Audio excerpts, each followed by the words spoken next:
Bonjour, ravi de vous retrouver dans Questions politiques, l'émission politique du dimanche sur France Inter, diffusée sur France Info la télé et en partenariat avec le journal Le Monde. Des funérailles historiques pour le pape François, 400 000 personnes place Saint-Pierre hier, un ballet diplomatique plus intense que prévu.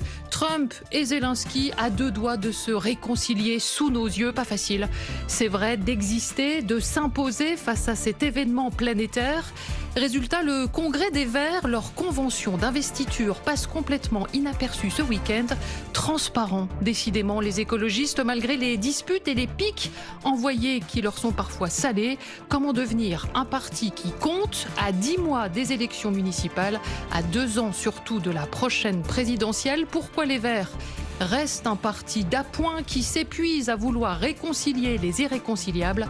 On en parle avec Marine Tondelier, la secrétaire nationale des écologistes, largement réélue pour un second mandat. Elle est notre invitée ce dimanche dans Questions politiques, en direct et jusqu'à 13h. Questions politiques. Karine Bécard sur France Inter. Bonjour Marine Tondelier. Bonjour. Merci d'avoir accepté notre invitation. Avec moi ce dimanche pour vous interviewer, Françoise Fressos du journal Le Monde et Alix Bouillaguet de France Télévisions. Bonjour à toutes les deux, mesdames. Bonjour à toutes et à tous. Et à tous, effectivement, il ne faut pas les oublier. On commence avec ces images qui ont marqué la semaine. C'est ce qu'on fait chaque dimanche. Votre choix pour commencer, Marine Tondelier, qu'est-ce qui vous a particulièrement frappé ? J'ai choisi une photo du pape François, mais du pape François au tout début de son pontificat, son premier déplacement officiel en 2013 à Lampedusa. Parce que moi, je suis du Pas-de-Calais, vous le savez. À l'époque, il y avait eu Sangatte, il y avait eu la jungle de Calais. C'était un moment extrêmement difficile pour toutes celles et ceux qui venaient en aide concrètement aux migrants. C'était vraiment dur parce que il y avait un sentiment de solitude, de ne pas comprendre pourquoi on était assez seul finalement à être solidaire alors que ça devrait être évident pour tout le monde. Et d'avoir ce pape qui représente quand même 1,345 milliard de catholiques dans le monde. Donc en termes d'être prescripteur, de mener la bataille culturelle, ça pèse le pape. Et je m'étais dit, mais il a du cran. Je m'étais dit qu'il avait du cran et que ça avait rechargé un peu le moral des troupes un peu partout. Et il avait parlé de la mondialisation de l'indifférence. Il avait dit, il y a une indifférence à l'égard de son prochain. Et c'est là-dessus qu'il avait marqué le début de son pontificat, qu'il a continué après en parlant aussi beaucoup d'écologie, Laudato Si, l'encyclique, Laudate Deum, l'exhortation apostolique en 2023. Et à chaque fois, quand j'ai lu ces textes, je me suis dit, ce pape a mieux compris l'écologie que beaucoup de responsables politiques français. Et en fait, ça faisait du bien à lire. Et ça l'a fait du bien à beaucoup d'écologistes, je peux vous le dire. Qu'ils soient croyants ou pas est un autre sujet. Est-ce que concrètement, ça a changé quelque chose? C'est-à-dire que quand vous voyez quand même l'état du débat sur l'immigration en France et dans le reste du monde, c'est quoi la parole du pape? En quoi elle porte aujourd'hui? Ça compte d'autant plus que cette société est en train de glisser. Vous savez, moi, j'ai parfois l'impression, et sur les questions écologiques, et sur les questions des valeurs, et de l'indifférence à l'égard de son prochain, pour reprendre les mots du pape François, j'ai l'impression qu'on est comme des ours polaires sur la banquise, vous savez, qui est en train de fondre, et on est de moins en moins et de plus en plus serré, étriqué. Il y a des grands moments de solitude. Et du coup, je peux vous dire que dans ces moments-là, ça compte. Parce qu'en fait, on arrive au moment où sur ces questions fondamentales, existentielles, on se compte. Et celles et ceux qui sont là, celles et ceux qui sont toujours là, on sait qui c'est. Et on sait qu'on va devoir compter les uns sur les autres. Et du coup, ce pape, oui, il a compté. Et on vit, je pense, tous une forme d'appréhension dans l'attente de savoir qui sera le prochain pape et quelle sera sa ligne, le récit qu'il a envie de faire de son pontificat. Oui, ça comptera, et ça comptera d'autant plus que les temps sont durs. Alors, une petite question très politique sur les drapeaux qui ont été mis en berne. En tout cas, on l'avait demandé. Quand je dis on, c'est le gouvernement Bayrou pour les funérailles. J'imaginais bien que c'était pas vous. C'était pas moi, voilà, merci. Au nom de la laïcité, est-ce que ça pose un problème pour vous, ça? Ces drapeaux en berne? Mais moi, je suis pour la laïcité de 1905. Les gens croient ce qu'ils veulent, mais l'État doit être neutre vis-à-vis des religions. Et j'en entends certains au gouvernement parler de la laïcité nuit et jour, mais en fait, toujours pour cibler une seule religion, l'islam, toujours pour cibler un seul genre, les femmes. Et c'est à géométrie variable, c'est un double standard, comme il y en a tant d'autres. Et donc, là, quand c'est mettre les drapeaux en benne pour le pape, ça ne pose de problème à personne. Une gamine qui veut faire une compétition sportive voilée, là, ça devient un drame national. Sauf que c'est un chef d'État, le pape. Oui, d'accord, mais donc, on ne le fait pas pour tous les chefs d'État, vous le savez bien. La reine Elisabeth II, on avait également mis les drapeaux en berne. Oui, mais constate que d'un côté de l'échiquier politique, on est très très sensible, très très tatillon sur la laïcité, en dépassant même complètement le concept et en fait en faisant plus une obsession que de la vraie laïcité. Et c'est quand c'est vers l'islam, quand c'est vers le catholicisme, tout va bien. Et que quand un footballeur fait un signe de croix en entrant sur le terrain ou en marquant un but, c'est normal. Mais si une jeune femme footballeuse met un hijab pour jouer au foot, là, c'est un scandale national. C'est ça que je constate. Voilà. Allez, je voudrais... Donc, solidarité avec tout le monde en France, que vous croyez ou pas, chacun fait ce qu'il veut. Ok.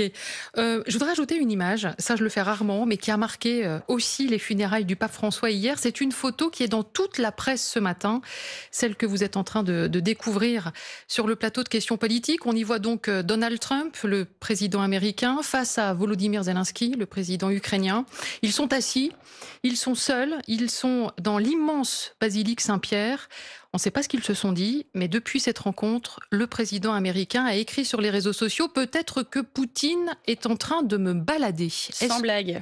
Est-ce que Donald Trump est en train d'ouvrir les yeux? Est-ce que vous êtes optimiste, Marine Tondelier? Quand Donald Trump dit « peut-être que Vladimir Poutine est en train de me balader », il ajoute « peut-être qu'il ne veut pas vraiment arrêter la guerre », on a envie de lui dire « sans blague ». Moi, ce que je constate, c'est que Trump, quand il est devenu président, il a fait, voilà, il a retourné sa veste. Enfin, les États-Unis ont retourné leur veste, sont allés voir Poutine comme si c'était la seule personne avec qui discuter. Il a fait preuve, en fait, d'une grande naïveté sur le sujet, parce que ce dont il se rend compte là, tout le monde l'avait vu dès le début. Ce que je vois aussi, c'est qu'il a voulu imposer la paix à l'Ukraine. Et que ça, l'Ukraine, ça lui est déjà arrivé 2 fois. Il y a eu les accords de Budapest en 1994 et les accords de Minsk en 2005. Et ces 2 fois-là, on leur a dit non, mais bon, voilà, c'est la paix. Vous perdez un bout de votre territoire, mais vous inquiétez pas, c'est vraiment pour la paix. Et là, Poutine, vraiment, il s'est engagé. Et à chaque fois, ils ont vu ce que Poutine avait fait de cette paix. En fait, il recharge ses batteries et puis il repart à l'assaut dès qu'il a recomposé une armée suffisante. Donc, ce qui est primordial dans ce dossier-là, c'est les garanties de sécurité qui seront apportées. Et on voit bien que du coup, la Russie n'en veut pas, évidemment, puisqu'ils préparent déjà leur suite. Quel rôle pour les Européens? Qu'est-ce que vous poussez, vous? Jusqu'où doit-on s'engager pour être aux côtés de Zelensky et essayer de résister à ce qu'on a vu la semaine dernière, c'est-à-dire Trump qui s'alignait sur Poutine? Qu'est-ce qu'on peut faire? Moi, ce que j'aimerais bien qu'on réalise toutes et tous, c'est que on ne peut pas, dans notre arsenal, n'avoir que des bombes et des munitions. En fait, il faut s'interroger sur les vraies causes de cette guerre. Évidemment que les terres rares, ça joue un rôle. Évidemment que notre dépendance aux fossiles finance Vladimir Poutine et sa guerre chaque jour, par les engrais qu'on lui achète, par l'uranium enrichi, par le gaz. On est le premier importateur de gaz en Europe, la France. Et on donne beaucoup plus d'argent à Poutine en lui achetant tout ça que d'argent à l'Ukraine. Donc, qu'est-ce qu'on stoppe tout ça, et donc, c'est ça? Non, mais ça veut dire que l'écologie doit faire partie de l'arsenal de guerre. Ça veut dire qu'il faut isoler plus nos maisons. À chaque maison qu'on isole en France, on isole Poutine. Parce qu'on dépend moins de nous pour le gaz. Il faut qu'on ait plus d'énergie renouvelable. Non, mais vous voyez bien que la temporalité, elle est quand même délicate. Oui, je vois très très bien. Voilà. C'est du long terme. Au moment où on continue de financer Poutine et sa guerre parce que ce sont des impérialismes fossiles et qu'on dépend d'eux, parce qu'on n'a pas su investir assez vite dans le renouvelable, alors on est coincé. Et je n'oublierai jamais, c'était la matinale de France Inter, Monsieur Lecornu, ministre des Armées, qui explique qu'il va falloir faire un effort de guerre. Tout le monde peut le comprendre. Mais quand il dit « Ah bah vous financez comment ?» Il dit « Ah bah moi, je pense qu'il faut recentrer sur les dépenses régaliennes, les vraies. Et puis le reste, bon bah... » Il dit par exemple « Est-ce qu'il y a besoin de mettre des milliards dans le plan vélo ?» Mais juste un mot. Déjà, il n'y a pas des milliards dans le plan vélo, il y a 0 €. Donc s'il veut financer l'effort de guerre avec le plan vélo, on ne va pas aller très loin. Et deuxièmement, opposer l'écologie et la paix, c'est absurde. Parce que ces deux notions sont juste éventuelles et on avance. Vous le contestez, vous, ou vous dites oui, il faudra augmenter probablement de 3, 4, 5 milliards de plus. Mais les Verts ne se sont jamais trompés de pacifisme. Nous ne considérons pas que le pacifisme, c'est laisser faire les agresseurs. Voilà. Et ce qui se joue en Ukraine, c'est pas juste l'avenir de l'Ukraine. C'est l'avenir de la paix et de nos démocraties sur le continent européen. Et je suis d'ailleurs très choquée que quand Emmanuel Macron nous convie à l'Élysée pour en parler avec le directeur des renseignements généraux, avec le chef d'état-major aux armées, pour nous parler du fait que les États-Unis et la Russie, oui, essayent d'influencer nos scrutins en France, mènent une guerre, des cyberattaques, vraiment sont là pour détruire nos démocraties. On invite le Rassemblement national. Parce qu'en fait, tout ce qu'ils font, c'est bien au service d'une cause. Et c'est pas au service de l'écologie. C'est au service d'un parti bien précis. Et donc, les bénéficiaires de ces opérations de déstabilisation, d'ingérence dans nos démocraties, sont à la table des discussions quand on en parle d'un problème de sécurité nationale. Autre image. la vôtre, Françoise, qui nous emmène cette fois-ci à Nantes. Oui, c'est jeudi ce fait divers terrible à Nantes où un élève de seconde âgé de 16 ans poignarde une de ses camarades, en poursuit 3 autres, est finalement arrêté par un technicien de l'établissement et se retrouve en hôpital psychiatrique le soir. Il est visiblement dérangé, il est suicidaire, il est replié sur lui-même. L'établissement avait vu qu'il allait pas bien, il n'a pas réussi à éviter. Ça nous choque, bouleverse parce que ça touche à l'enfance, ça touche à la sanctuarisation de l'école. Ça montre aussi à quel point il y a un sujet de santé mentale en France qui a été érigé en grande cause nationale par Michel Barnier, poursuivi par François Bayrou, mais on n'a pas de moyens visiblement suffisants. On manque d'un plan d'action. Et moi, ce qui m'a frappé dans c'est pour ça que j'ai retenu cette image où on voit Bruno Retailleau et Elisabeth Borne. Elisabeth Borne insiste sur la ministre de santé l'Éducation mentale. nationale. Bruno Retailleau, au contraire, ministre de l'Intérieur, qui fait des déclarations intempestive avant même que le procureur se soit exprimé pour dire on a voulu déconstruire les interdits, l'autorité, c'est pas un fait divers, c'est un fait de société, c'est la violence de la société, c'est le manque d'autorité. Non, il est à côté de la plaque. Donc on peut pas faire de la politique dans tout. Alors on sait qu'il est en rivalité avec Laurent Wauquiez sur le congrès de LR, mais on peut pas mettre de la politique partout. Il faut, sur des faits aussi graves, s'en tenir à la réalité, tenter de trouver des solutions. C'est pas facile du tout. Et ça veut dire qu'il faut arrêter cette politique de la tension permanente, de la brutalité. Il faut partir des faits et essayer de résoudre ces faits. Et si on part des faits, comme le dit Françoise Fressoz, ce qui s'est passé à Nantes, ce drame, dit quoi de la société dans laquelle on est aujourd'hui, Marie Tondelier ? Moi, je suis entièrement d'accord avec vous et je remercie Madame Fressoz de l'avoir souligné. Bruno Retailleau, ce n'est pas vos mots, ce sont les miens. C'est pas un ministre de l'Intérieur, c'est un agent provocateur. Et moi, déjà, je comprends pas comment il fait pour être ministre de l'Intérieur, gérer en même temps un congrès de son parti et préparer la présidentielle. Ministre de l'Intérieur, s'il y a bien un job à temps plein dans ce pays, c'est ça. Et là, il mélange tout. Il mélange tout. Et monsieur le Premier ministre aussi, lui, sa réponse, c'est mettre des portiques à l'entrée des lycées. Mais sa première réponse, vous l'avez dit, ça devrait être la santé mentale. Parce que la vérité, c'est qu'en Loire-Atlantique, où se trouve Nantes, il y a 14 lits pour mineurs, pour toute la Loire-Atlantique en pédopsychiatrie. Ça veut dire 4 lits pour 100 000 mineurs, et c'est 4 fois moins que la moyenne nationale. Et donc c'est sûr que quand on laisse cette jeunesse, qui a beaucoup de raisons d'être anxieuse, quand on regarde l'actualité, quand on la laisse se désespérer, quand on ne la suit pas, quand on ne l'accompagne pas, quand il n'y a pas assez de soins disponibles pour tout le monde, on en arrive à des drames. Et elle devient de plus en plus violente ou pas ? C'est pas une... Oui, c'est de la violence, mais c'est des gamins qui sont complètement paumés. C'est des problèmes de santé mentale. Mais est-ce que vous pouvez aussi répondre à la question de Bruno Retailleau ? Est-ce qu'il faut mettre des portiques de sécurité dans les établissements scolaires français ? Oui, mais vous voyez bien, c'est une question de à quel stade du problème vous prenez le problème. Mais sur le principe, de dernier recours, quand vous vous êtes pas du tout occupé de la santé des gens, on peut mettre des portiques partout. Mais ça n'empêchera pas les gens qui dévissent de dévisser. C'est ça la réalité. Donc il faut toujours prendre, tous les politiques le savent, ceux qui sont honnêtes intellectuellement, il faut prendre les problèmes à la racine. Et les problèmes à la racine, c'est prendre soin de la santé mentale dans ce pays, et pas que des jeunes. Allez, on termine avec votre image, Alix Bouillaguet. On vous écoute. Oui, cette photo d'Emmanuel Macron qui a été prise lors de sa tournée en océan Indien. Cette semaine.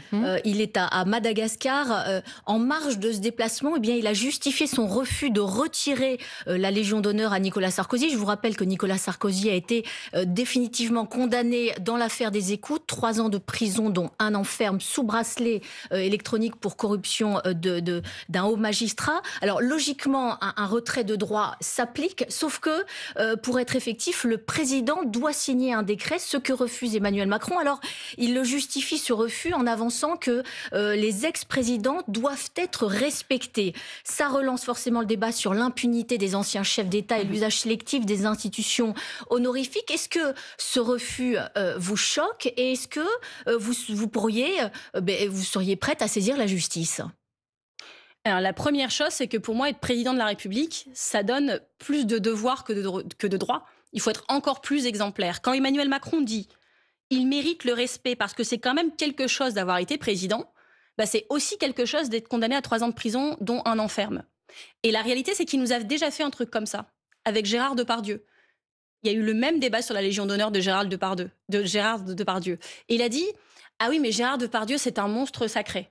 Donc on lui laisse la Légion d'honneur. » Donc vous dites qu'il y a de l'impunité. Et il dit même, la Légion d'honneur, elle n'est pas là pour faire la morale. Mais en fait, les gens qui ont la Légion d'honneur, forcément, c'est qu'ils ont fait des choses qui font d'eux des grands hommes, pour reprendre les mots d'Emmanuel Macron. Et donc, si on décide que du coup, on peut jamais leur enlever, le code de la Légion d'honneur dit que si on a une peine de prison, on n'a plus la Légion d'honneur. Et donc, on l'applique. Et en fait, c'est très représentatif de ce qu'a toujours dit Macron. Vous vous rappelez cette phrase, les gens qui réussissent et les gens qui ne sont rien. Emmanuel Macron, il a une admiration sans borne pour ceux qui considèrent comme les gens qui ont réussi. Alors, vous allez en justice ou pas? Franchement, on n'a pas d'autre sujet dans la vie, mais je trouve qu'il ne montre pas l'exemple. Il montre pas l'exemple, mais je pourrais aller en justice 4 fois par jour. Entre les trucs en diffamation, les trucs qui tournent pas rond, le droit qui n'est pas appliqué dans ce pays, c'est usant. C'est usant. Et donc, oui, il y a un truc à 2 vitesses dans ce pays. Si vous êtes faible, on ne vous épargne jamais rien. Et quand vous êtes au sommet de la hiérarchie sociale, économique, politique, vous avez une forme de laxisme, comme diraient certains. Quand ça... Allez, je vous fais des bisous quand même. Ça va, monsieur? Ça va? Voilà, on est à la convention d'investiture des écologistes qui a lieu ce week-end à Pantin, en Seine-Saint-Denis. On vient de voir votre accolade hier après-midi, juste avant votre discours, avec Éric Piolle, le maire de Grenoble, qui devient donc l'un des porte-parole de votre parti. Vous n'en vouliez pas d'Éric Piolle, il faut dire les choses telles qu'elles sont. Vous n'en vouliez pas comme porte-parole. Vous avez fait même campagne contre lui. Marine Tondelier, est-ce que vous êtes réconciliée? Vous avez vu l'image, elle parle d'elle-même. Je sais pas, en politique. Nous sommes des parfois. professionnels. Non, mais voilà, en fait, un congrès, c'est un moment de confrontation, de projet, de qui on veut comme équipe. Et donc, c'est logique que le débat ait lieu. D'ailleurs, j'ai entendu dire que le débat était verrouillé, je sais pas quoi. Bon, nous sommes un des partis les plus démocratiques de ce pays. Et donc, nous avons débattu, les militants ont tranché, et la démocratie, c'est important dans notre parti. Donc, les gens qui ont été élus sont élus. C'est maintenant l'équipe dirigeante de ce parti. Et on a beaucoup de travail. On s'est encore vu ce matin avec Éric Piolle. On se revoit ce soir avec la nouvelle équipe du secrétaire exécutif. Et pendant 2 jours, lundi et mardi, avec le nouveau bureau politique. Nous sommes dans les starting blocks. Certes, vous avez été réélu, mais c'est vrai que vous la jouez perso. C'est ce qui se dit en interne. Pas de débat, verrouillage du parti avec votre réforme des statuts. Sandrine Rousseau dit même que ce manque de collectif, c'est un tournant de l'histoire des Verts. C'est pas rien de dire ça. Sandrine Rousseau, qui est vraiment l'incarnation du collectif dans la vie. Écoutez, j'ai été élue à 73%. C'est un score historique. Avec Cécile Duflot, le meilleur peu d'adhérents. Mais comme dans tous les 18 000 adhérents. Toujours. Donc vous pouvez essayer d'expliquer que en fait c'est pas un bon score, que c'est à cause des règles, que c'est si. 73% des gens qui ont voté pour ma candidature, ce qui est inédit dans l'histoire de ce mouvement. Le record précédent était 56%, c'était Cécile Duflot à La Rochelle, et elle ne m'en veut pas d'avoir surpassé cet exploit. Donc on est dans un moment inédit dans l'histoire de ce parti. Oui, il faut faire équipe. Oui, il faut qu'il y ait plus de gens, porte-parole de ce mouvement, naturels ou officiels, qui soient invités sur vos plateaux, et je compte sur vous pour le faire. Oui, il faut qu'on ait des incarnations de tout type de territoire dans ce pays. Oui, il faut qu'on joue collectif parce qu'on n'a pas le choix. J'étais encore à 9h du matin avec les conseillers fédéraux de ce mouvement en train de se dire comment on travaille au municipal, à la présidentielle, aux législatives, anticipées ou pas. C'est ça qu'on fait toute la journée. Je sais bien que pendant un congrès, ça frictionne. C'est logique. Les moments de confrontation, c'est comme ça. Les arguments qui ont été utilisés contre moi n'ont pas toujours été, je l'estime, honnêtes intellectuellement. C'est comme ça, peut-être parce que les gens n'avaient rien à dire non plus sur mon bilan. Maintenant, c'est fait. On a posé un acte fort. Hier, je suis arrivée main dans la main, dans un gros moment d'émotion avec les 4 personnes qui étaient candidates au secrétariat national. Avec Éric Piolle, je pense que les images parlent d'elles-mêmes. Maintenant, je ne commenterai plus ce qu'on est en train de se dire là. Maintenant, je passe à l'action. Mais je sens que Mme Fressat va essayer quand même. Votre slogan samedi, c'était l'écologie contre-attaque. C'est votre 2e mandat. Le premier, vous vouliez rassembler 1 million de sympathisants et vous étiez vraiment à l'offensive. Qu'est-ce qui s'est passé dans votre autocritique? Qu'est-ce que vous dites? Qu'est-ce que j'ai raté? Qu'est-ce que j'ai réussi? Alors, vous n'avez pas écouté tout le discours d'hier parce que j'ai répondu à cette question. Ce que j'ai expliqué, c'est qu'on est déjà 1 million d'écologistes en France.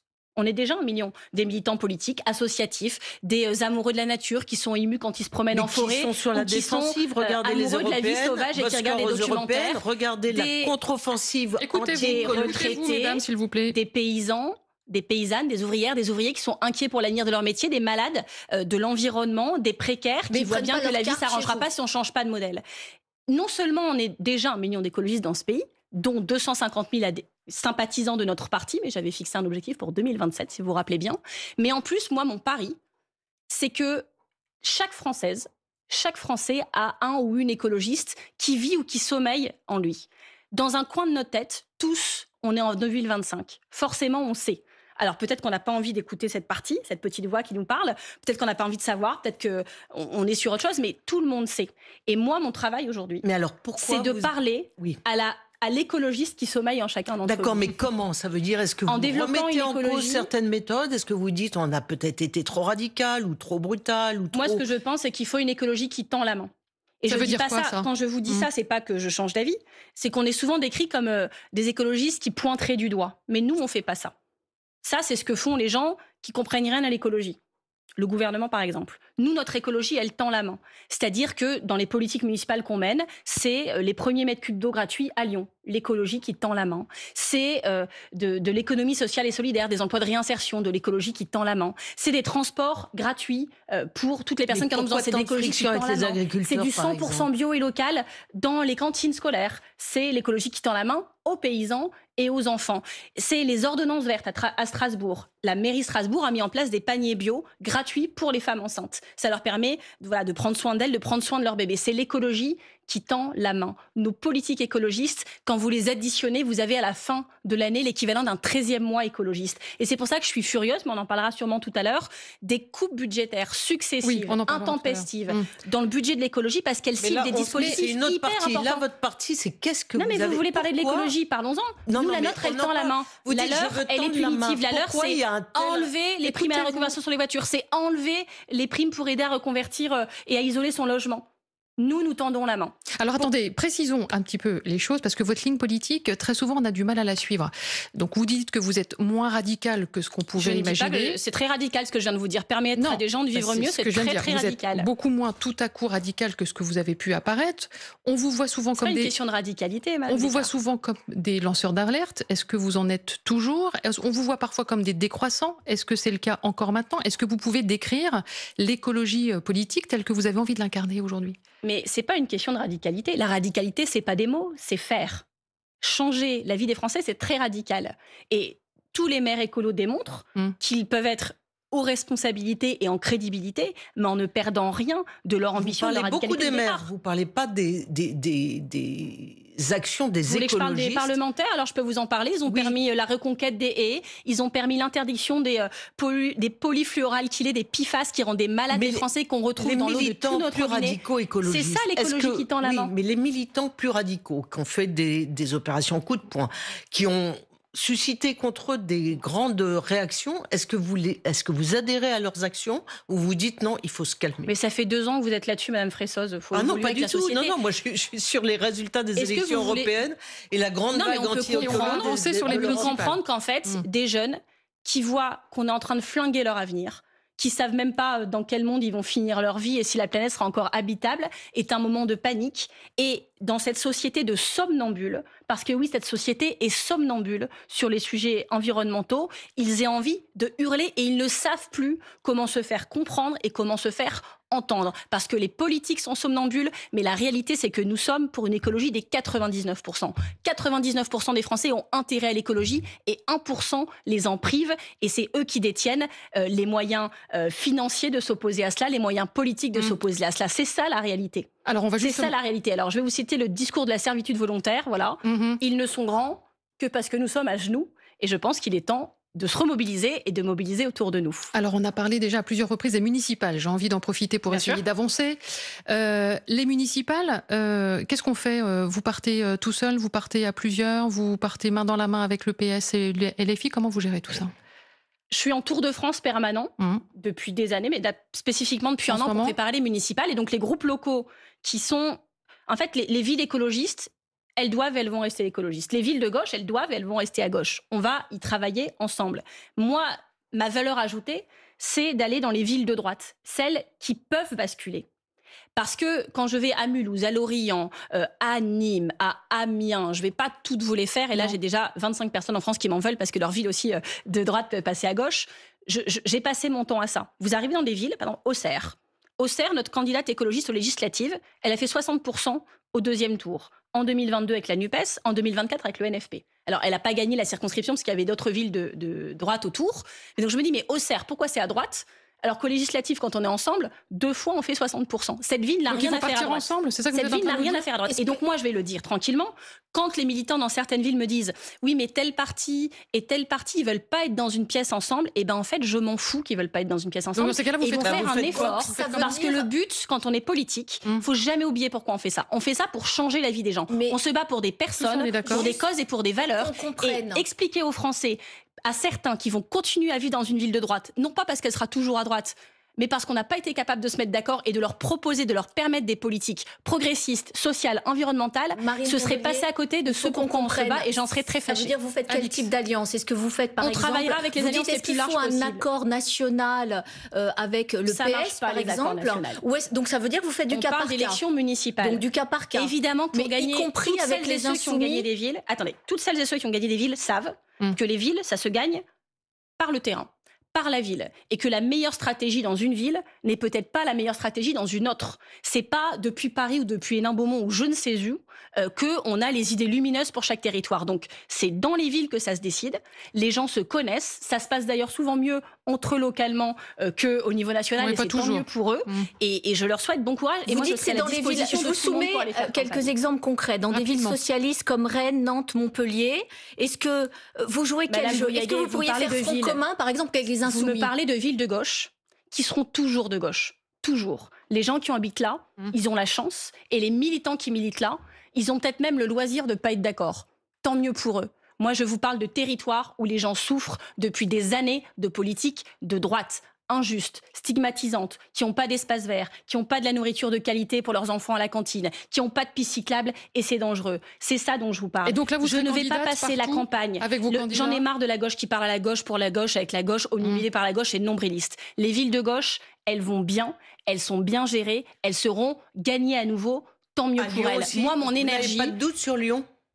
Mais c'est des élections, c'est jamais gagné ni perdu d'avance. Mais je suis extrêmement fière du bilan de toutes nos mairies écologistes. Et je vous le dis avec beaucoup de tranquillité, et on aura 1 an pour en parler. Mais ce que Y je vous compris dis, à Grenoble. c'est que mon obsession, vous ne citez que des villes de gauche. Est-ce que vous pourrez regarder l'autre moitié de la France qui est de droite? Nous, on doit Non, mais faire regarde progresser déjà Mais les Grenoble et politiques. Lyon, c'est quand même pas gagné d'avance. Elles ont raison de poser cette Mais question. ce sont des villes déjà de gauche. Je vous parle de Ah, mais on a bien conquête. compris. Je vous parle de Oui, oui. conquête et de permettre à des gens enfin d'avoir accès aux mêmes politiques Il qu'à faut Lyon déjà et à garder Grenoble. ce qu'on a avant Parce que d'essayer oui, de les gens qui sont à conquérir, Lyon et à il me Grenoble semble. ont de la chance et ils le savent.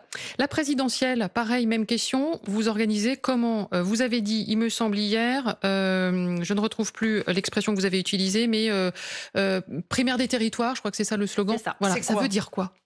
Alors la première chose que j'ai dit, j'ai expliqué le théorème de l'entonnoir, qui, comme chacun sait, a 2 côtés. C'est très pratique, mais à condition qu'on s'en serve dans le bon sens, sinon ça ne marche pas. Et donc je pense qu'on doit être dans un entonnoir avec les problèmes qu'on aborde. Si on commence par les problèmes les plus compliqués, c'est-à-dire qui sera le candidat, on n'y Ça arrivera marchera pas. pas. Moi, je veux qu'on commence par les problèmes simples. 1, qui a envie de gagner? Normalement, cette réponse Tout est le monde. facile. J'espère. Mmh. Deuxièmement, qui va être fidèle à la promesse de cet été? Nous avons répondu très très clairement dans ce C'est congrès. quoi la C'est promesse? quoi la Nous, fidèle- ouais, nous voilà, c'est serons quoi fidèles à la promesse de cet été. C'est quoi? Celle de tout faire pour s'unir et gagner. Et c'est possible, la preuve, nous l'avons déjà fait. Pour battre l'extrême droite, il n'y a pas de besoin de trucs hyper compliqués. Il suffit d'être meilleur qu'eux. Et c'est Donc- possible. Alors, donc on l'a déjà primaire. été temporairement, certes, mais on l'a fait. Donc, je veux poser la question à tout le monde. Nous, les écologistes, nous serons fidèles à la promesse de cet été. Et vous? Oui, mais vous La avez bien troisième vu- chose, vous avez s'ils bien me vu que le répondent oui. PS et LFI, ça y est, c'est la discorde totale. Mais les congrès jouent beaucoup de rôle dans cette affaire aussi. Et la bonne nouvelle, c'est qu'au Parti socialiste aussi, c'est bientôt Mais il n'y fini. a pas un congrès chez Problème les insoumis. Problème suivant, le projet. Ça, on l'a déjà fait. En plus, on l'a fait en 96 heures. Donc, j'imagine que si on a plus de temps, on pourra même le faire mieux en associant plus la société civile, etc. D'accord. Et alors seulement, on pourra s'occuper de comment on désigne et de qui on désigne. Et la proposition que j'ai faite hier à mon propre mouvement, les écologistes, et à tous les partenaires qui étaient présents, c'est cette primaire des territoires. Pourquoi? Parce que moi, je viens du bassin minier du Pas-de-Calais. Et je peux vous dire que je ressens ça de là-bas, mais chacun le ressent de chez lui. On a quand même la sensation que ça fait très très longtemps que la gauche ne s'est pas adressée au territoire.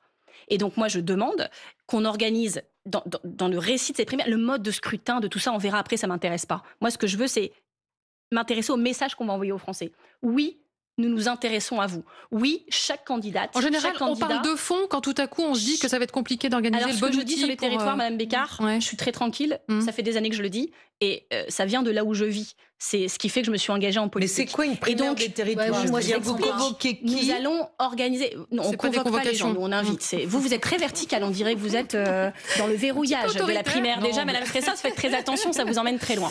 Mais ce que je dis, c'est qu'on doit organiser des débats spécifiques, dédiés à chaque type de territoire. Je veux qu'on débatte avec les campagnes, à propos des campagnes, de ce qu'on va proposer concrètement pour eux, spécifiquement. Comment on s'occupe de leurs besoins, de leur avenir, qu'est-ce qu'on leur propose. Les campagnes, c'est 80% des communes de ce pays. Bonne Et je question. veux qu'on fasse Bonne pareil question de Françoise pour les Flessaux, s'il vous plaît. Outre-mer, pour les montagnes, 30% du territoire, pour les littoraux, 8 millions de résidents permanents, pour les grandes villes, 5 Français sur 10, et pour les quartiers populaires qui sont 1500 dans ce pays avec 5,5 millions d'habitants. D'accord, mais Chacun doit savoir, j'habite là, ce qui va changer pour moi, c'est ça. Et on va pas le dire depuis un plateau à Paris. On va devoir se déplacer, prendre du temps et le faire ensemble. Ça prend combien de Une temps? primaire 2027, c'est dans 2 ans. J'ai dit qu'au maximum, ça devait avoir lieu à l'automne 2026. Mais si le gouvernement arrêtait de changer en permanence les calendriers électoraux et les modes de scrutin, ce serait plus facile à préparer. 2026. Maximum octobre 2026. Je vous prends un exemple dans votre camp. Cyrielle Châtelain, donc, qui est la patronne des députés à l'Assemblée nationale, elle demande une primaire pour 2027. Yannick Jadot, ce qui est votre soutien aussi, il dit non, il s'y oppose. Qui dit vrai? Vous voyez bien que c'est pas verrouillé, qu'on débat encore dans ce parti, madame. Oui, mais c'est vous qui vous contredisez. Votre intime conviction. Mon intime conviction, c'est que la primaire, je me suis toujours méfiée des primaires. Je me dis que quand on arrive à une primaire, en général, c'est pas très bien engagé. Et je vois aussi, comme les congrès, ce que ça provoque comme friction. Mais je sais aussi que si on n'a pas de meilleure solution, on devra se résoudre à faire ça. Moi, j'ai lu une note de Rémi Lefebvre, politologue, que vous avez peut-être lu aussi, de 75 pages, qui explique tous les modes de désignation possibles, dont beaucoup de modes au consensus. J'aimerais que nous soyons capables de procéder au consensus. On perdrait moins de temps et on ne serait pas dans une confrontation pendant des mois et des mois. Est-ce que vous n'êtes pas dans un univers parallèle? Si ça n'est pas possible... Non, je ne suis pas parallèle. Moi, je suis dans la réalité, Madame Fressol. Ceux qui sont parallèles, c'est ceux qui n'ont pas compris le changement climatique, tout ça, les problèmes existentiels qu'on affronte. Non, c'est pas ça. C'est par rapport à la gauche. Est-ce que vous n'êtes pas dans un univers parallèle? Il y a eu une rupture. Je suis dans un univers parallèle parce que je parlais des territoires. Vous voulez que je parle que de Paris? Non. Il y a eu une rupture entre Jean-Luc Mélenchon et le PS. Mais il y a eu 15 ruptures entre Mélenchon et le PS. Ils ont toujours fini par refaire un accord. Avant la NUPES, il y avait rupture. Avant le NFP, il y avait rupture. Et en une soirée, on l'a fait. On a démontré cet été que les gauches irréconciliables, ça n'existe pas. Tout ça, c'est du cinéma et c'est indécent par rapport à celles et ceux qui nous regardent. Donc oui, moi je vais être fidèle à la promesse de cet été. Et en cela, je suis très alignée avec tous les électeurs de gauche et écologistes qui m'arrêtent chaque jour dans la rue, dans le train, dans le métro en me disant « Vous, Mme Tournelier, vous, on compte sur vous. Vous, on sait que vous lâcherez pas. » Et ben, je leur confirme, je ne lâcherai pas. Derrière Jean-Luc Mélenchon, qui sera candidat pas spécialement. Vous Yaguet, je pense que vous le savez. Donc vous pourriez être candidate, vu ce qu'on vous dit dans la rue? Alors moi, j'en ai marre du nombre de candidatures qui ressemblent au métro aux heures de pointe. Là, donc je pense pas vous, vous jamais. Mais on ne va pas s'ajouter auprès, mais oui, s'il y a un cadre commun, l'écologie aura un rôle à jouer. Et s'il n'y a pas de cadre commun, les écologistes devront aussi répondre à la question de qu'est-ce qu'ils font. Mais si la question c'est est-ce que vous voulez organiser un vote dans votre parti en disant est-ce que vous choisissez Glucksmann ou Mélenchon, je vois absolument pas le sens de faire ça parce que vous savez, si on fait ce vote-là, ce sera déjà perdu. Et moi, ma ligne politique, c'est l'écologie, mais ma ligne stratégique, c'est l'antifascisme. C'est l'antifascisme. C'est qui les fascistes en France aujourd'hui? Qui menace, Madame Fressoz, les démocraties dans toute l'Europe? Qui menace de prendre le pouvoir, qui est dans l'international fasciste, dont le chef est à l'Élysée, dans le bureau Val, à l'Élysée, dans le bureau Val, pardon, voilà, à Washington. Madame Fressoz a failli s'évanouir, je suis désolée pour cette frayeur. Oui, c'est pas Jean-Luc Mélenchon. Vous pouvez considérer, et je sais que vous le considérez, que Jean-Luc Mélenchon est un problème en France. Mais Jean-Luc Mélenchon, il ne menace pas l'existence des démocraties en Europe. Il ne menace pas les droits des femmes. Il n'est pas dans une politique raciste. Le deuxième risque pour la sécurité en Europe, c'est Interpol qui le dit, sur notre territoire européen, c'est l'extrême droite. Il n'y a pas d'attentat terroriste de Jean-Luc Mélenchon. Il y a des attentats terroristes d'extrême droite. C'est ça la réalité. Donc je veux qu'on arrête de se servir de Jean-Luc Mélenchon comme épouvantail pour ne pas regarder l'iceberg qu'on va se prendre. Si on ne se réveille pas, parce que oui, la société est somnambule, comme Christopher Clark l'a décrivé en 1914, juste avant la guerre, où les politiques allaient gaiement en pensant que tout irait bien. Non, ça va pas bien se passer. Et ça ne se passera pas bien si on n'aborde pas les problèmes de front en arrêtant de faire diversion tout le temps avec Mélenchon. Je vous dis pas qu'il n'en est pas responsable en partie, mais je vous dis que moi, j'ai fini de jouer là. Maintenant, on est concentré sur l'objectif et on va permettre à ce pays de ne pas basculer dans le fascisme, si vous me le permettez. Marine Tondelier, la patronne des écologistes, est dans Questions politiques jusqu'à 13h. Marine Tondelier, je voudrais qu'on parle aussi de la relation qui existe entre, ou pas d'ailleurs, entre les écologistes et le monde de l'entreprise. On n'a pas oublié les mots très durs la semaine dernière du directeur général de Safran. Moi non plus. Devant la commission d'enquête de l'Assemblée nationale sur les freins à la réindustrialisation en France. On réécoute pour commencer Olivier Andriès. On avait négocié avec la maire socialiste de Rennes. Encore une fois, ça s'est très très bien passé. Et là, les écologistes, nous ont jeté des tomates sur le thème. C'est scandaleux, un groupe vient s'installer, créer de l'emploi. C'est l'aéronautique, c'est l'avion, ils vont polluer. Et puis c'est le militaire, c'est pas bien. Alors, je vais être très très clair avec vous.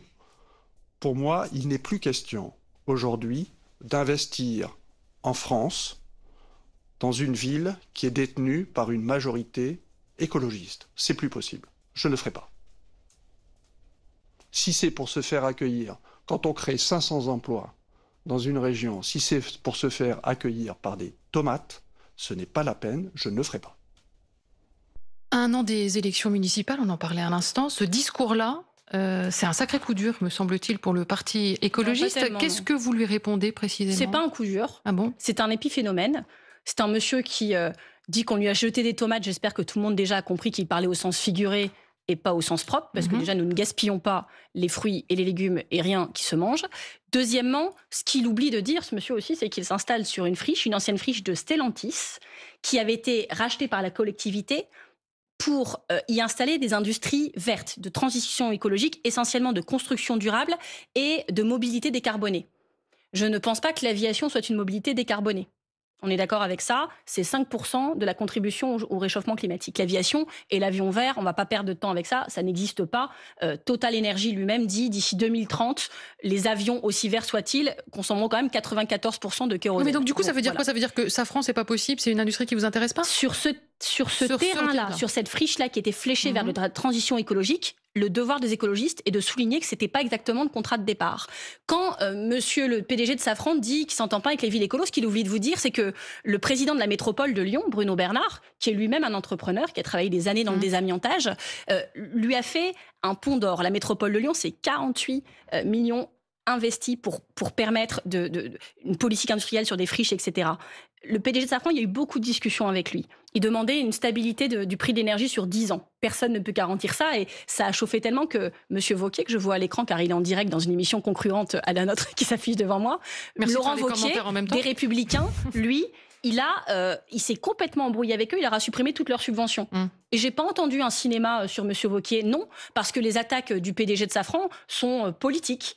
Et oui, on a peut-être un combat politique à mener avec lui parce que l'emploi, c'est la clé. Mais la clé, c'est aussi sa durabilité de l'emploi. Vous savez, dans une planète qui sera plus habitable, l'emploi, ça n'existera plus. Et donc, je trouve qu'il aborde qu'une partie du problème. Et par ailleurs, les écologistes rennais, je les connais très bien. Ce sont des gens sérieux, compétents, fiables, qui ont tout mon soutien. Jamais ils n'ont dit qu'ils voulaient pas d'aviation et d'armement. Hein. Jamais. Ils ont juste dit, sur ce site-là, c'est pas la promesse qu'on avait faite. Alors, je voudrais qu'on aborde aussi, et on a peu de temps, un autre dossier industriel avec le groupe sidérurgiste ArcelorMittal, cette fois, qui a annoncé cette semaine plus de 600 suppressions d'emplois dans le nord de la France. Trop de normes, a expliqué cette semaine Xavier Bertrand, le président de la région des Hauts-de-France. Si on veut garder nos usines, notre industrie, l'Europe doit changer d'attitude. Qu'est-ce que vous lui répondez? Est-ce qu'il y a un peu trop de normes aujourd'hui? Moi, je suis pas là pour répondre à Xavier Bertrand parce que on travaille ensemble sur ce dossier.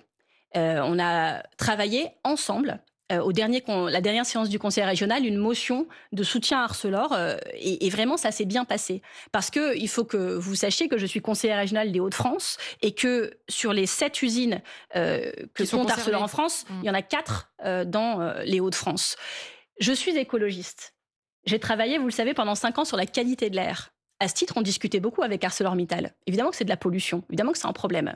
Mais on n'est pas hypocrite. De l'acier, c'est stratégique, on en a besoin pour notre industrie, pour nos structures et pour notre défense.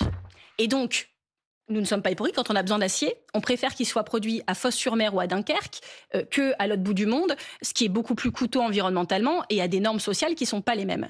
C'est la même chose que j'ai dit quand je suis à la Michelin. Ils m'ont dit on fait des pneus, ils voulaient nous soutenir. Oui, quand je rénove mon grenier, quand j'isole mon grenier, il y a un artisan qui vient, juste à preuve du contraire, en voiture avec des pneus et je préfère qu'ils soient produits par vous à Cholet. On est très clair là-dessus. Mais ce que je sais aussi, c'est que ma région, elle a donné, en toutes les subventions publiques, ma région, l'Europe, l'État, 392 millions d'euros de subventions ArcelorMittal entre 2013 et 2023. Et donc, vous demandez... ça suffit.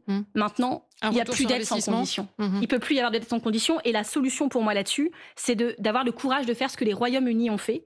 Ils ont fait passer une loi d'urgence pour prendre le contrôle des hauts fourneaux. C'est comme ça qu'ils ont sauvé leurs 2 hauts fourneaux du hors de l'Angleterre. C'était très récent, pour empêcher le licenciement des salariés et surtout empêcher la perte de l'outil de travail. Parce que quand on n'aura plus de hauts fourneaux, qu'on ne dépendra plus que des États-Unis et de la Chine, je peux vous dire qu'en termes de souveraineté, je le dis pour tous les patriotes de pacotille là, qu'ils sont avec beaucoup de véhémence. On a les moyens de la renationalisation dont vous parlez ou pas? On a les moyens de cette renationalisation ou pas?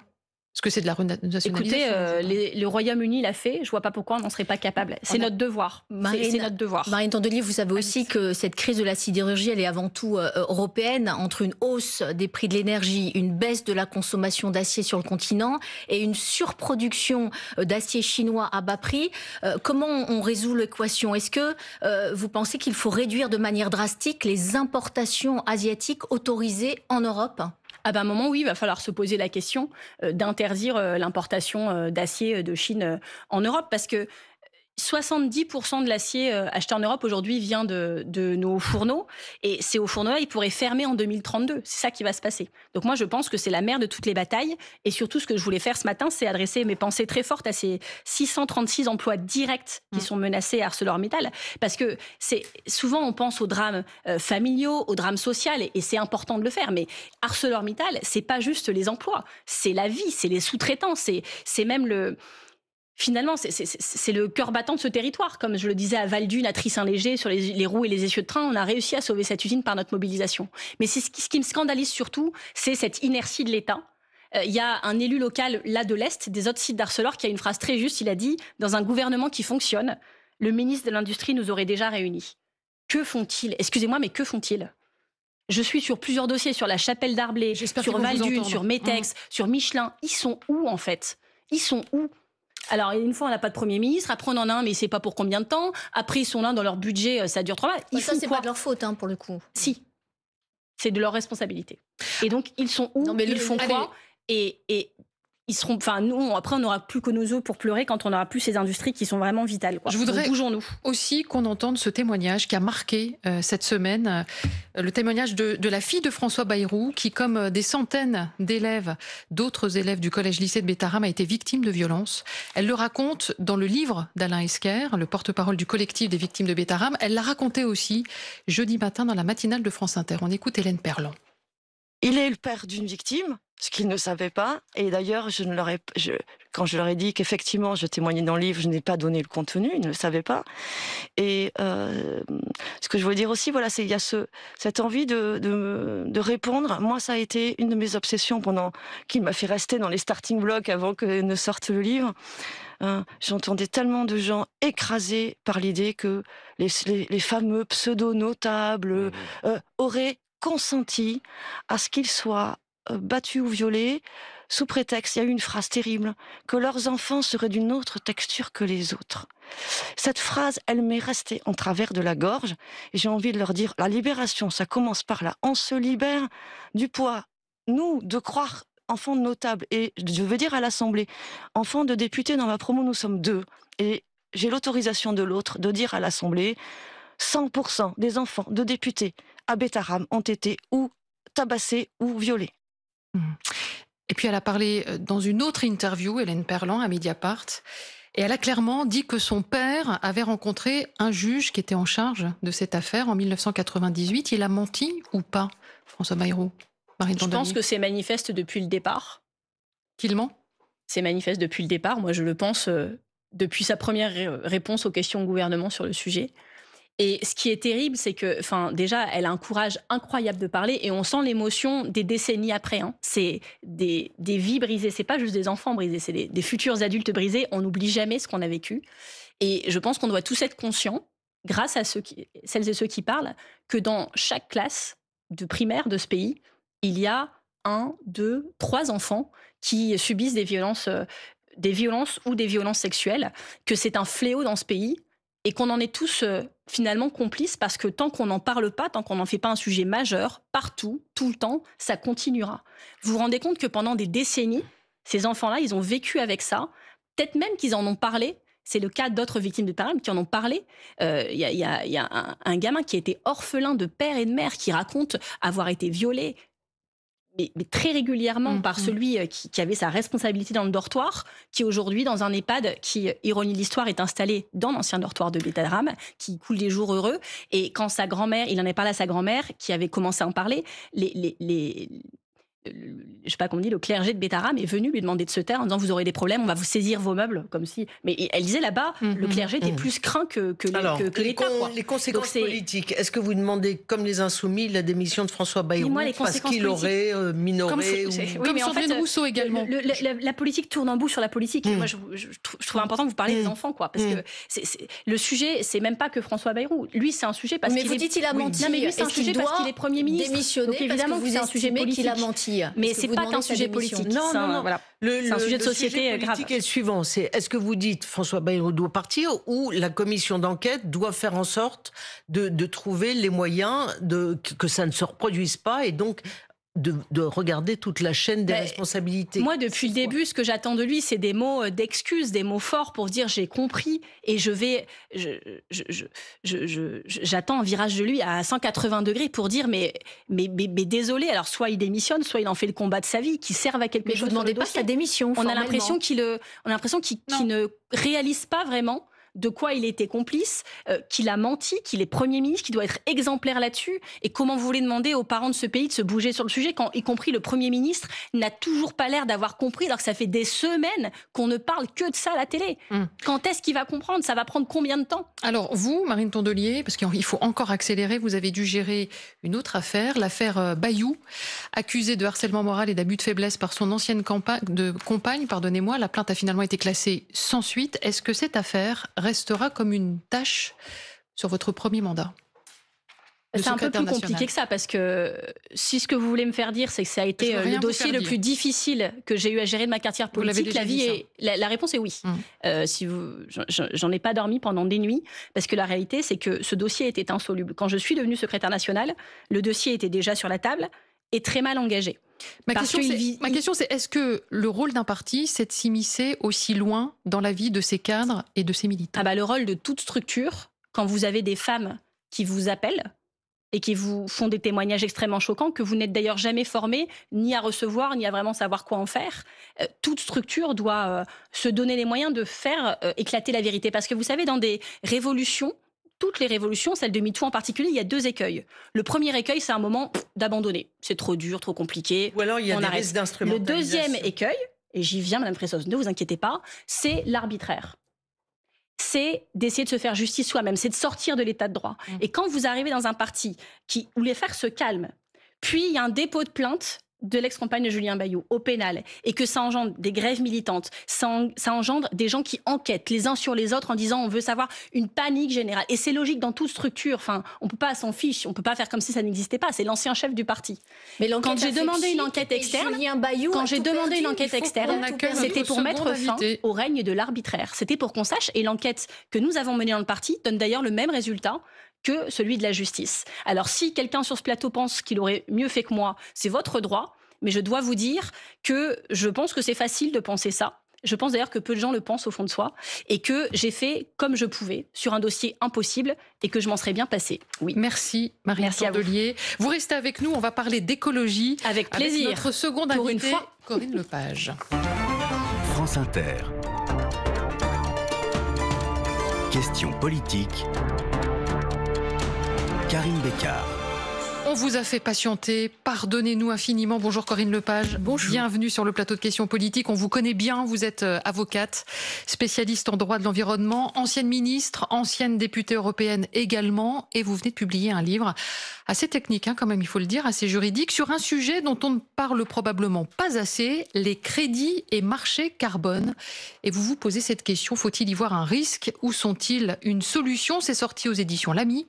Et on va essayer d'y voir un peu plus clair grâce à vous Corinne Lepage, grâce à vous également Marine Tondelier, sur ces crédits carbone qui doivent normalement nous permettre de baisser, en tout cas de compenser nos émissions de gaz à effet de serre. Première question toute simple Corinne Lepage, pour que tout le monde réussisse à nous suivre et à comprendre.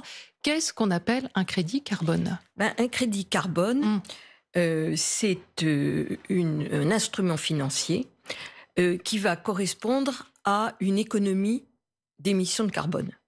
Alors, ça peut être de la forêt, ça peut être une autre méthode pour cultiver la terre, ça peut être les mangroves, qui sont des outils absolument merveilleux de stockage de carbone, et ça peut être aussi, c'est là où il y a le plus de débats, des outils technologiques, voilà. Et on parle aujourd'hui beaucoup de séquestration du carbone dans le sous-sol.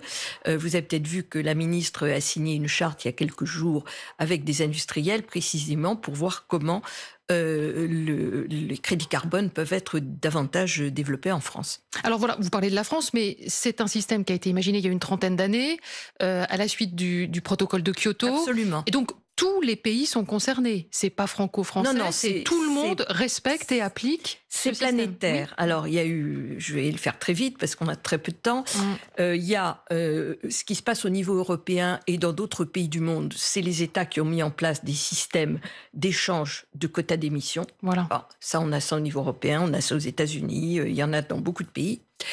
Ensuite, il y a eu les crédits carbone qui ont été générés au moment du protocole de Kyoto avec les pays du Sud, et qui ont servi à financer des opérations dans les pays du Sud. Et là, on est dans une troisième étape au niveau international, qui est celle des accords de Paris, qui, dans leur article 6, ont prévu précisément des crédits carbone au niveau planétaire. Et ça, maintenant, c'est un système qui est abouti. Il a abouti à Bakou, et donc il va entrer en vigueur. Alors, pourquoi est-ce que je dis menace ou risque? Menace ou avantage? Le GIEC nous dit sans compensation, sans crédit carbone, il n'y aura pas de neutralité en 2050. Donc, on en a besoin. 2, pas question de remplacer les efforts d'atténuation par de la compensation. C'est en plus. Ça, c'est quelque chose de fondamental et qu'il faut garder dans l'esprit en permanence. 3, on peut générer énormément d'argent. Or, on sait très bien que les fonds publics sont limités. On en a parlé tout à l'heure. Les crédits carbone, c'est un moyen de générer de l'argent pour financer financer des opérations de récupération du CO2. Et beaucoup d'argent, puisqu'on parle d'un marché de plusieurs centaines de milliards de dollars. Mais ça veut dire quand même aussi qu'on a certaines entreprises qui s'achètent une bonne conscience, c'est-à-dire qui continuent à polluer, qui continuent à surproduire, qui continuent à surconsommer, et qui du coup achètent des crédits carbone. Alors, c'est pour ça que je disais tout à l'heure que ça ne peut jamais être à la place de l'atténuation. On doit d'abord atténuer. Mais vous parliez par exemple de l'acier tout à l'heure. On sait très bien que l'acier, il ne peut pas éviter d'émettre des tonnes de CO2, c'est impossible. Donc, ce qu'il faut, c'est que ces tonnes supplémentaires, c'est-à-dire au-delà de celles qu'il va pouvoir éliminer, elles puissent faire l'objet d'une compensation. Oui, bien sûr, c'est utile. Marine Tondelier, est-ce que c'est un bon outil? Est-ce que vous le validez? Parce qu'il y a quand même souvent des polémiques. On considère souvent qu'il y a des millions de tonnes de... Il y a eu de la fraude aussi. Oui, il y a eu de la fraude, mais évidemment, je ne vais pas le dire. Moi, je suis très d'accord avec l'analyse que Madame Lepage fait de cet outil. J'en profite pour la remercier parce que, vous savez, des personnes qui se battent inlassablement pour l'écologie depuis des décennies, même si on n'est pas toujours d'accord sur tout, on n'est pas d'accord sur tout. Mais franchement, Madame Lepage, elle a fait pour l'écologie. Politiquement, dans la bataille culturelle, dans la bataille juridique. Elle est l'avocate de dossiers extrêmement courageux et les personnes ont de la chance quand elles ont Madame Lepage comme avocate. Merci. Parce que c'est des gens qui souvent, sans Madame Lepage, n'arriveraient pas à mener ces combats. Donc je la remercie aussi pour ça. Et elle parle d'un sujet dans son livre dont je pense qu'il intéressera les auditeurs de France Inter. C'est important de savoir que des puits de carbone, vous en avez parlé, les mangroves, etc., mais ils sont en train de ne plus réussir à jouer leur rôle. Les forêts françaises, leur rôle de puits de carbone a été divisé par 50%. Par 2, ouais, donc moins 50% en 10 ans. parce que les forêts, elles sont malades, parce qu'elles n'ont pas assez d'eau pour se Donc développer. vous êtes d'accord parce avec qu'elles ont créer des épidémies. outils technologiques? Il faut qu'on en passe par Et de là. toute façon, on en est à un moment où toute solution est bonne à prendre. Donc on ne va pas faire la fine bouche en attendant la solution parfaite et le grand soir de l'écologie. Il ne va pas arriver tout de suite. Donc on fait tout ce qu'on peut, chacun à notre poste. Et c'est pour ça que je vous dis, les écologistes, arrêtez de vous friter quand vous n'êtes pas d'accord sur des trucs. On est chacun à notre poste, des avocats, des entrepreneurs, des politiques, des associatifs, des amoureux de la nature, des avocats du vivant. Et on a besoin de tout le monde. Et il va falloir ramer ses verres. Donc on est là. Françoise, une micro-question, parce qu'on devrait rendre l'antenne. Micro-question, pour vous entendre toutes les deux. Le gros sujet aujourd'hui, c'est la remise en cause de l'écologie par les normes bien sûr. au niveau européen. Alors, est-ce que l'Europe fait une énorme erreur en revenant en arrière, ou est-ce qu'elle a raison de vouloir s'adapter? Alors, moi, je suis très pragmatique. Ce qui pour moi a été absolument essentiel, c'est qu'on avance. Deuxièmement, nous avons un avantage compétitif, nous en Europe aujourd'hui, avec tout ce qu'on a fait. Le Green Deal, c'est un avantage compétitif. Donc, dans la compétition mondiale, dans ce que Trump est en train de nous faire, si nous abandonnons cet avantage compétitif, ça veut dire qu'on abandonne des années d'investissement. C'est stupide. Par contre, d'aller vers un allègement d'un certain nombre de normes, ce qu'on est en train de faire dans Omnibus, à condition de ne pas aller trop loin quand même, hein. Pas de remise en cause, mais effectivement la CSRD, il y a beaucoup de règles. Je ne suis pas contre, à la condition que ça serve à aller plus loin et plus fort dans ce qui fait notre force. Et n'oubliez pas que les Chinois sont en avance sur nous. Ils ont une CSRD, les Chinois, ils ont des normes, et c'est contre eux maintenant qu'on va devoir se battre. Et je ne peux pas vous donner la parole, Marie Tourdenier. J'ai déjà beaucoup parlé. J'étais ravie d'entendre Madame Lepage. À toutes les deux, merci Corinne Lepage. Je rappelle le titre de votre ouvrage, Crédit et marché carbone, risques ou solutions, aux éditions L'Ami. Merci à toute l'équipe. Je vous dis à la semaine prochaine. Merci.